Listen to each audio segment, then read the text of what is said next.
കർമ്മണ്യേവധികാരസ്തേ മാ ഫലേഷത് കദാചന മാ കർമ്മഫലഹേതുർഭൂർമതേ സംഗോസ്ത്വ അകർമ്മണി. നിങ്ങൾക്ക് കർമ്മം ചെയ്യാൻ മാത്രമേ അവകാശമുള്ളൂ. എന്നാൽ കർമ്മത്തിന്റെ ഫലം എപ്പോൾ ലഭിക്കണമെന്ന് തീരുമാനിക്കാൻ നിങ്ങൾക്ക് അവകാശമില്ല. അത് സാർവത്രിക കർമ്മ നിയമത്താൽ തീരുമാനിക്കപ്പെടുന്നു. അത് പ്രപഞ്ച സൃഷ്ടാവിനെ പോലും നിയന്ത്രിക്കുന്നു. അതുകൊണ്ട് ഫലങ്ങളോടുള്ള ആഗ്രഹത്തോടെ കർമ്മം ചെയ്യരുത്. കാരണം അത് ചെയ്യുന്നയാളെ ആഗ്രഹങ്ങൾ ബന്ധിക്കും. ഫലങ്ങളോടുള്ള ആഗ്രഹം നിമിത്തം നല്ലതും ചീത്തയുമായ കർമ്മങ്ങൾക്ക് കാരണമാകുന്നു. ദുഷ്കർമ്മം ദുഃഖത്തിലേക്ക് നയിക്കുന്നു. മടിയനായിരിക്കരുത്. ദുഷ്കർമ്മങ്ങൾ ചെയ്യുന്നത് ഒഴിവാക്കുകയും വേണം. അത് വീണ്ടും ബന്ധിക്കും. കർമ്മം ചെയ്യാതിരിക്കുന്നതും ഒരു കർമ്മമാണ്.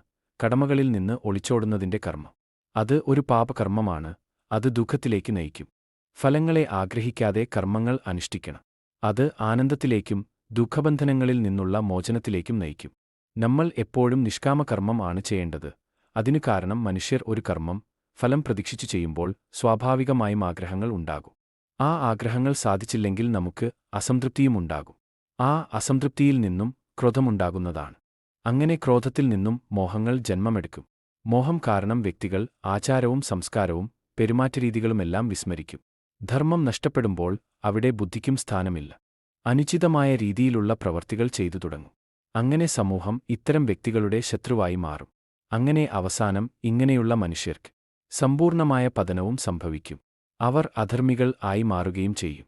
ഭാവി തലമുറകൾക്ക് ഇവിടെ ധർമ്മം പ്രാപ്തമാക്കണം എന്നുണ്ടെങ്കിൽ ഭഗവാൻ തന്നെ അധർമ്മികളെ നശിപ്പിച്ചുകൊണ്ട് ധർമ്മം പുനഃസ്ഥാപിക്കേണ്ടതായി വരും.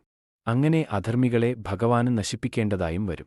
അതുകൊണ്ട് എല്ലാവരും എപ്പോഴും നിഷ്കാമകർമ്മം ആണ് ചെയ്യേണ്ടത് എന്നാണ് ഭഗവദ്ഗീതയിലെ ഭഗവാൻ ഈ ശ്ലോകം കൊണ്ട് അർത്ഥമാക്കുന്നത്.